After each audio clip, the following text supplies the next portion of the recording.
अगर Indian army की बात करूं तो भारत की सीमाओं की सुरक्षा करती है, भारत के नागरिकों की सुरक्षा करती है।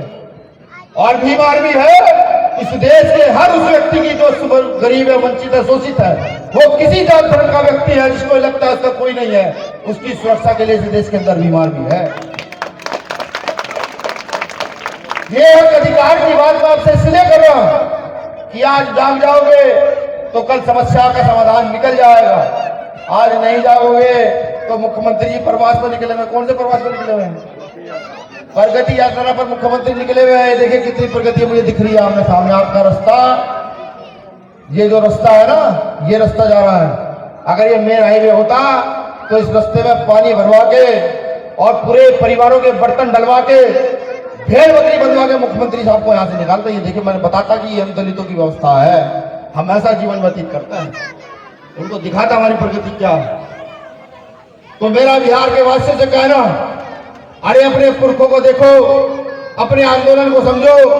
जहां से आंदोलन पूरे देश में गया, जहां आंदोलनकारी को सरकार के द्वारा षड्यंत्र करके मरवाया जाता है, जहां बुद्ध के साथ साथ युद्ध की भी चर्चा भरपूर मात्रा में, जहां से पूरा विश्व शिक्षा की सीख लेता है, उस प्रदेश के लोगों को उठ खड़े होना चाहिए और वो तक्षशिला की शिक्षा दोबारा स्थापित इस देश में कर देनी चाहिए। ये कोई ज्यादा बड़ा काम नहीं है, सिर्फ आपके एक वोट से हो सकता है। अब मेरा सवाल भी आपसे है, आप में से बहुत सारे लोग किसान भी होंगे, व्यापारी भी होंगे, मजदूर भी होंगे। अब मुझे यह बताओ कि अगर एक नेता के मंत्री के बेटे को कृषि मंत्री हम बना दें और उससे पूछे कि गन्ने की फसल किस मौसम में होती है, गेहूं की फसल किस मौसम में होती है, तो क्या मंत्री का बेटा बता पाएगा? बता देगा क्या? अगर एक किसान के बेटे को मंत्री बना दोगे फिर वो बताएगा ना कि गेहूं में ये कीड़ा आ गया है, इस खाद की जरूरत है, ये दवाई चाहिए। वहां की उर्वरक क्षमता कैसी है जमीन की, वो किसान का बेटा बता पाएगा, मंत्री का बेटा नहीं बता पाएगा। तो कृषि मंत्री किसे बनना चाहिए? मंत्री के बेटे को, किसान के बेटे को? किसान के बेटे को मंत्री बनना चाहिए। हम मजदूरों की समस्या कौन बताएगा कि हमारे गली घुड़ंजे कैसे है, खाने की व्यवस्था कैसी है, स्वच्छ पानी है नहीं है? कोई मंत्री का बेटा बताएगा क्या? या कोई फैक्ट्री के मालिक का बेटा बताएगा? जब हमसे जुड़ी समस्याओं के लिए हम अपने जैसे व्यक्ति को, अपने बीच के व्यक्ति को जिता के आगे भेजेंगे, वही तो जाकर के विधानसभा संसद में कहेगा कि मेरे लोगों की ये समस्या, इस पर काम सरकार करेगी तो ठीक, वरना मैं सदन चलने नहीं दूंगा। इस पर जो बात नहीं होती है। मैं पिछले बहुत सारे नेताओं की बात देखी, डिबेट देखी।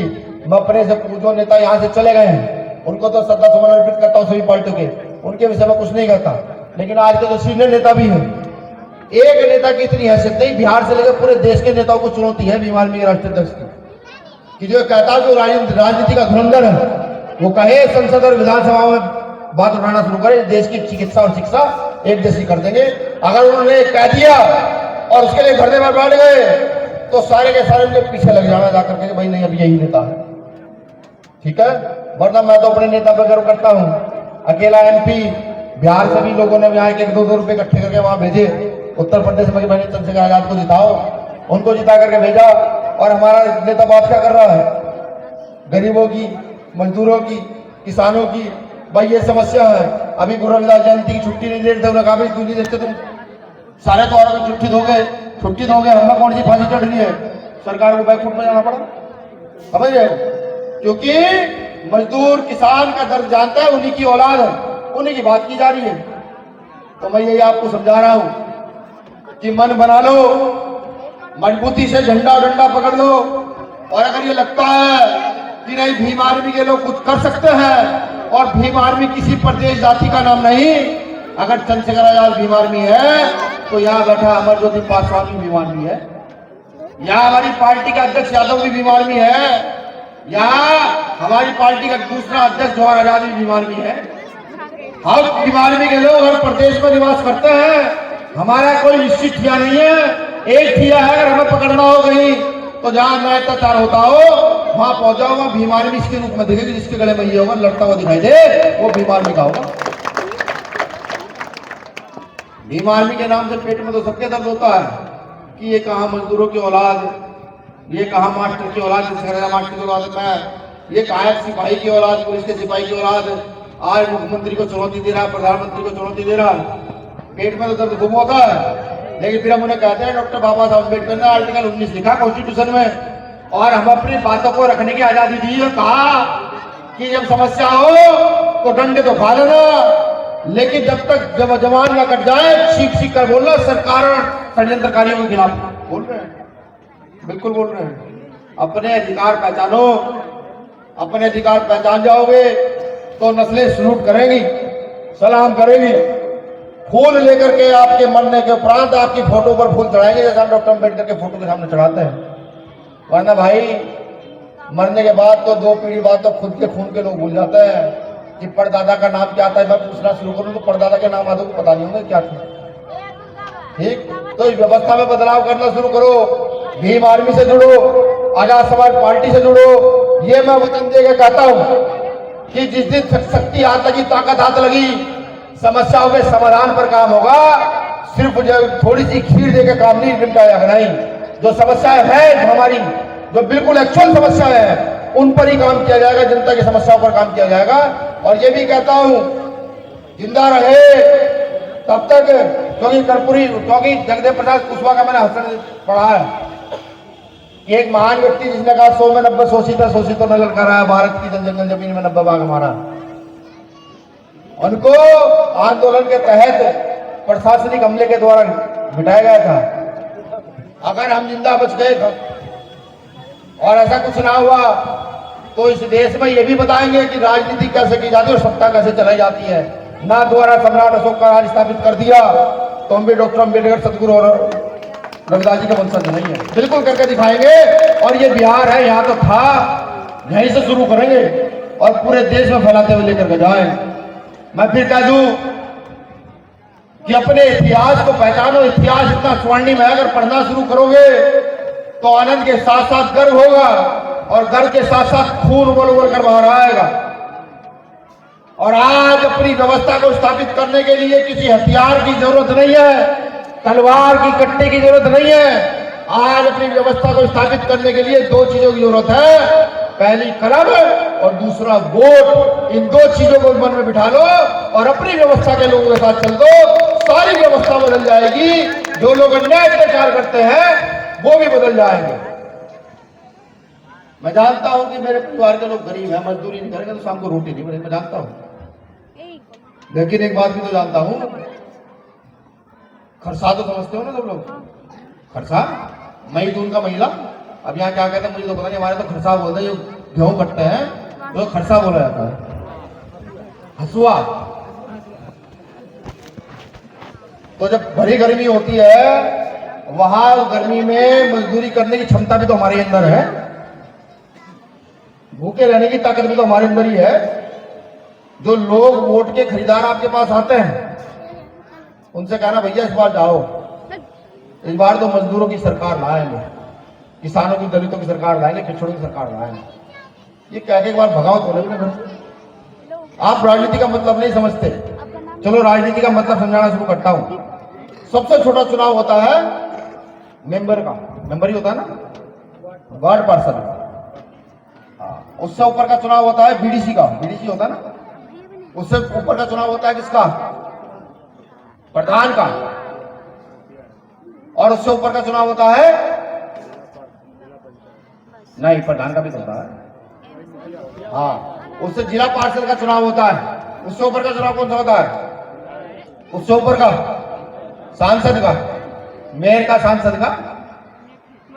उससे ऊपर का मुख्यमंत्री, प्रधानमंत्री, राष्ट्रपति।